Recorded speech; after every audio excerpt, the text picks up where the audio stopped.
देखिए हर खबर यहीं पर, सब्सक्राइब कीजिए TV9 भारतवर्ष। रुपेश कुमार हमारे संवाददाता भी हमारे साथ जुड़ गए हैं बिहार की राजधानी पटना से। रुपेश, बिहार सरकार की चिंताओं का जरा जिक्र कीजिए और आज बिहार को क्या उम्मीद रहेगी प्रधानमंत्री नरेंद्र मोदी के इस संबोधन से। एक जो चिंता का सबब सीधे सीधे नजर आता है वो ये कि जब प्रवासी मजदूरों के जाने का सिलसिला बिहार में शुरू हुआ है तो हम देख रहे हैं बिहार में जो कोरोना संक्रमित मरीजों की संख्या है वो अचानक से शूट अप की है।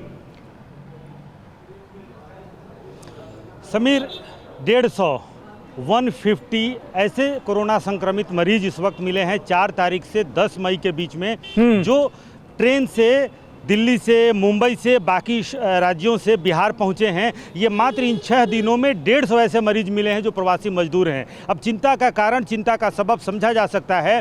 बिहार इस हालत में इस वक्त नहीं है कि लॉकडाउन की स्थिति यहाँ पर समाप्त किया जाए, और यही बात मुख्यमंत्री ने कल वीडियो कॉन्फ्रेंसिंग में साफ साफ शब्दों में कहा है कि बिहार और बिहार के मुखिया होने के नाते मैं इसका हिमायती हूँ कि लॉकडाउन कम से कम इस महीने के आखिर तक रखा जाए।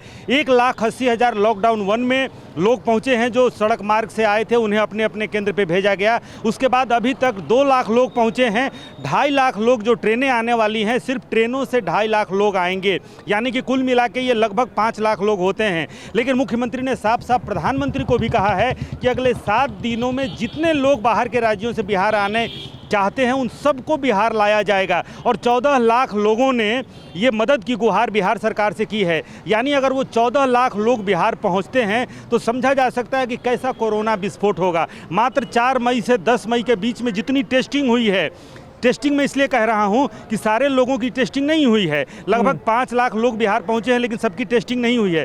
जितनी टेस्टिंग हुई है, एक दिन में 1800 टेस्टिंग हो रही है, जिसमें उन कैंपों की टेस्टिंग मात्र 300 से 400 हो रही है, और उसमें अगर 150 कोरोना पॉजिटिव हैं प्रवासी मजदूर, तो समझा जा सकता है कि बिहार कैसी दोहरी चुनौती तो ये टेस्टिंग का क्राइटेरिया क्या है रुपेश? टेस्टिंग का जिसका आप जिक्र कर रहे थे, क्राइटेरिया क्या है? जब किसी में लक्षण दिखाई देते हैं तो उनकी टेस्टिंग की जा रही है?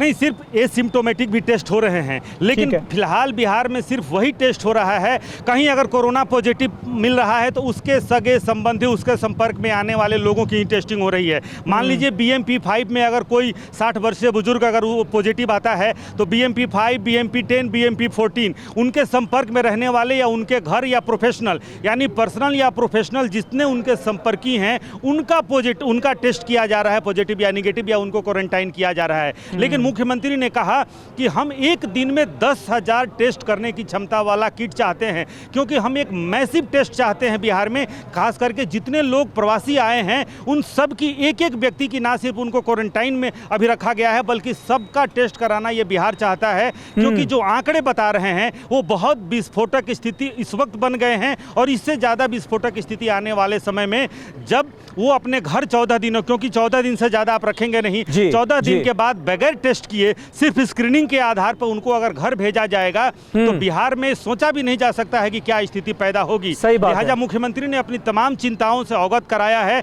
कि 10,000 एक दिन में टेस्ट की क्षमता वाला किट उन्हें चाहिए।